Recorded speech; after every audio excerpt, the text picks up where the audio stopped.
Today's video, I am really excited to be ranking the Rec and Quarantine films, merging it all together. There will be some major plot points that I discussed, so if you haven't watched them, I would recommend that you click off this video. Let's go ahead and kick it off at number 6, Quarantine 2 Terminal, which came out in 2011. Passengers on a plane from Los Angeles are in danger when a man becomes ill. The viral outbreak turns innocent people into bloodthirsty monsters, and the plane lands at an isolated terminal. This one is directed by John Pogue. I'm not familiar with this director. I did look him up on IMDb. But going back to Quarantine 2, so this one does follow two flight attendants, Jenny and Paula, who are running late.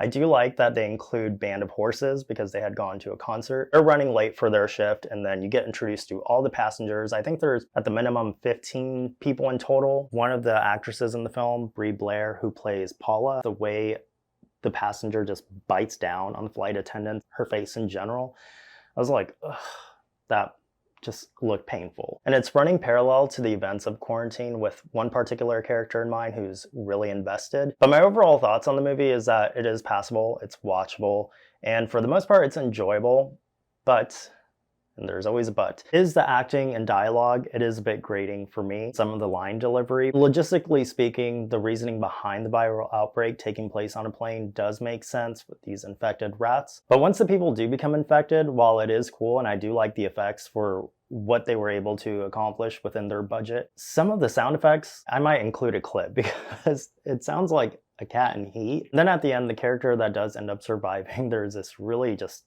terrible backdrop, like green screen. Again, I'm not going to criticize this movie too harshly just because it's kind of a mixed bag. I did enjoy it for the most part. There are a few nitpicks. To be quite honest, it does set itself apart from the first film significantly. While it's not a remake of Rec 2, it does make itself stand out. What brings this movie down to 6th place is that I just don't like the Doomsday Cult angle, which you think I would. You think I wouldn't be a fan of the possession. Strangely, I don't know why it just doesn't work in this situation. I think it's just so overly explained, and then there's a character named Henry who discusses it further. Don't buy into all that big government bullshit. It being about population control. They label people like us extremist, doomsday cult terrorists because that's easier than telling you the truth. Number 5, we have Rec 4 Apocalypse, which came out in 2014. In this 4th installment, directed by Jaume Balaguero, the survivors of a strange contagion turning humans into ghouls are on board of a quarantine ship, where a doctor attempts to work out the source of the outbreak. So this one picks up right where Rec 2 left off, and there's a specialized unit that comes in to bomb the building. So you have Lucas and Guzman who finds Angela. She wakes up chained to a bed where she's having a blood sample taken. I will say this film does a great job of keeping you on your toes. If you have watched the second film, you know how that ends. Angela, I think she has like one of the best character arcs. She goes from being the naive reporter to then being the villain to then in this film being a total badass fighting to survive.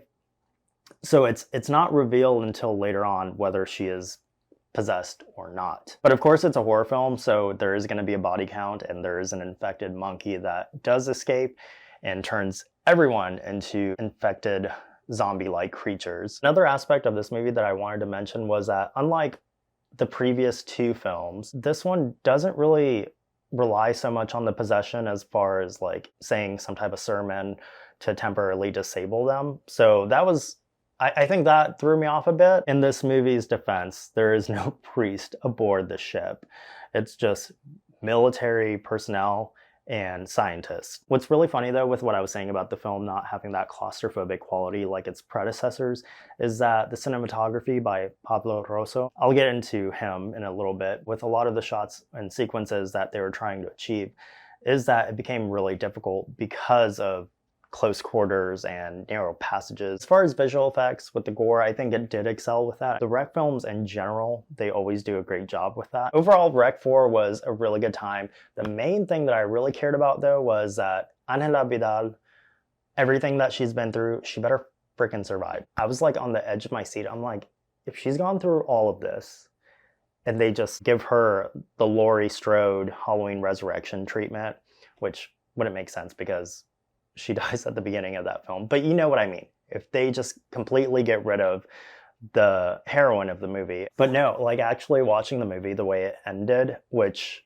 if I'm being honest, it kind of seems a little misleading just because the title Apocalypse, maybe it's the implication at the end, but it just kind of threw me off. I guess I thought a portion of the film would take place on the ship and then it would carry on out into like a huge setting, entire city. Probably not the most satisfying conclusion to the Wreck films, but I'm happy that the people who I was really rooting for did survive. Number 4, we have 2008's Quarantine.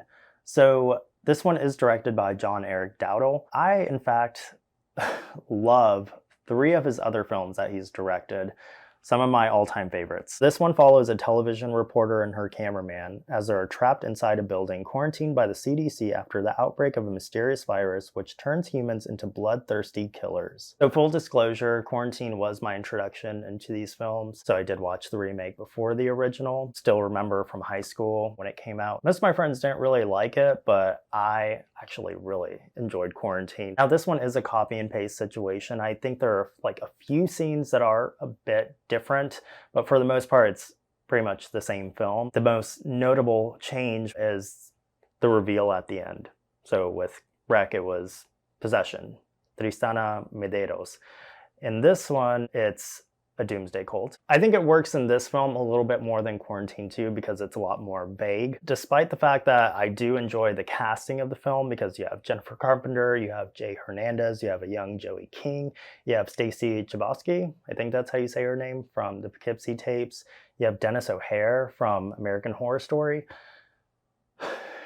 Keyword, recognizable actors. So with Wreck, I didn't recognize any of the people, and I'm saying that in a positive way, which worked with especially the formatting. This one, it's a lot more polished. The lighting's really good. It's got a better quality. What I would describe as it just being like the more glossier film. So it's difficult to expound on a feature that's beat for beat a literal reproduction of the 2007 release, but that doesn't quite mean that Quarantine goes without its merits. Far from it. For example, cameraman Scott utilizing his key POV tool as both evidence and defense to bludgeon a rabid tenant. It makes for one of the more exciting and hilarious deviations. Alright guys, coming in at number 3, another first time watch, and that is Wreck 3 Genesis, which came out in 2012, and it's directed by Paco Plaza. Newlyweds must fight to survive when their wedding reception descends into chaos and carnage as the guests become infected by a virus that turns them into hungry zombies. Right from the start, what I really enjoyed about this movie is that for the first 20 minutes, it is in that found footage format, but then we get a title card, it came out at such a random time, but I actually like it because it's like a gotcha moment.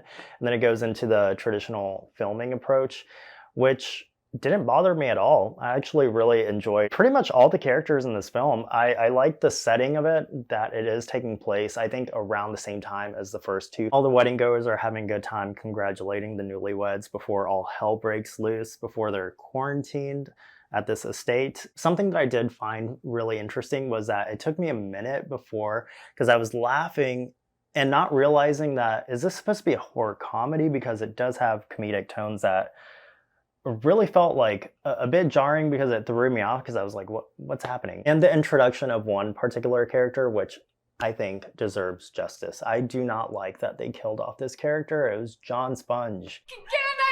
Soy yo, el animador infantil. John Esponja. He's the deuterogenist of this film, and I really truly believed he was going to survive, and then just to knock him off, I'm like, no, why would you do that? The most interesting character. So when I was doing my ranking for these films, I looked up Wreck 3 Genesis and realized out of all of them, I think this one is the one that has the lowest rating. I guess, to each their own. I just don't really understand some of the criticisms. It's a perfect example of how to do a horror comedy, in my own personal opinion, just because it's got really funny tones to it without being too zany or taking away from the horror, while still being horrific and having that tension and having those stakes really high. And even to the point where like we get to the conclusion and it just becomes this really sad love tale. By the way, the costume design of this movie, Clara's wedding dress is beautiful. And I'm pretty sure like when I watched like the behind the scenes of the making of this film,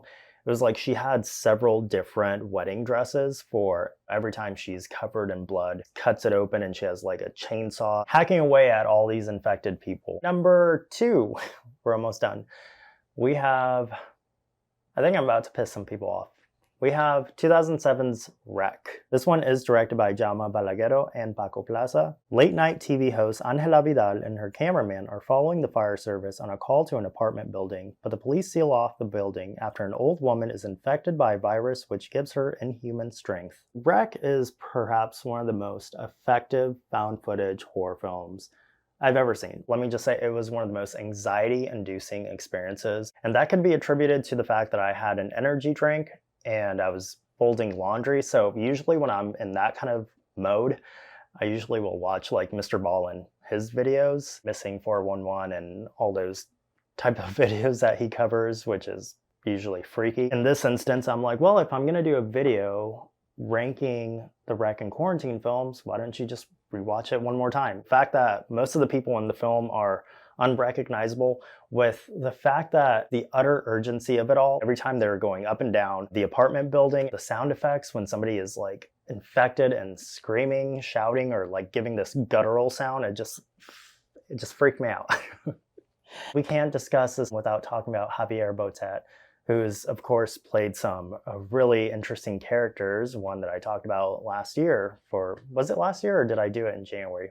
Whenever I posted my best of 2023, Last Voyage of the Demeter, he is insanely good.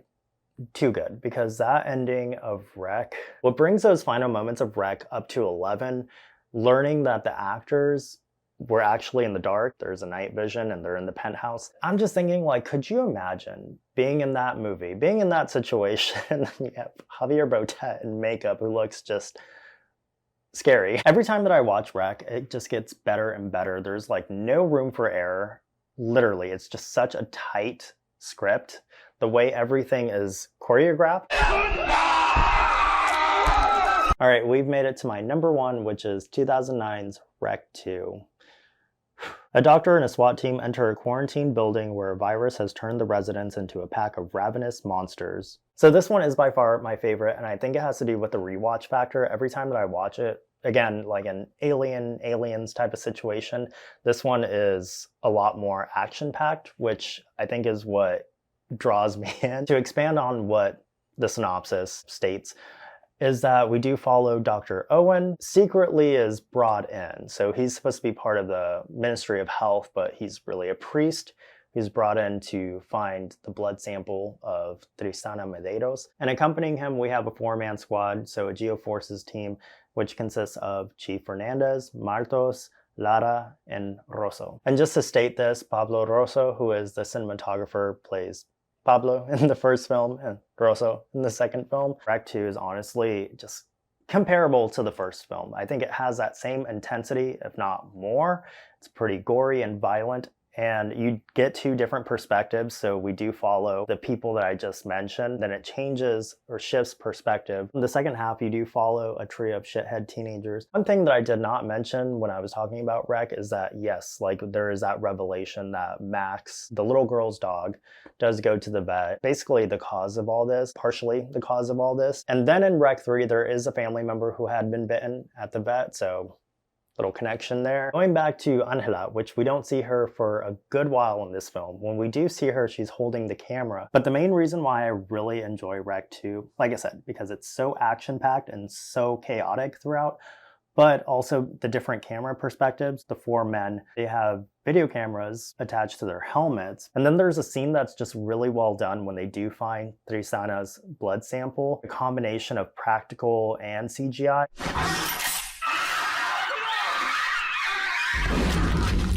All right, guys, I'm gonna go ahead and end the video here. Let me know down in the comments where you'd rank all these. Real quick though, I just wanted to do the little, my little bit of me channeling Angela Vidal.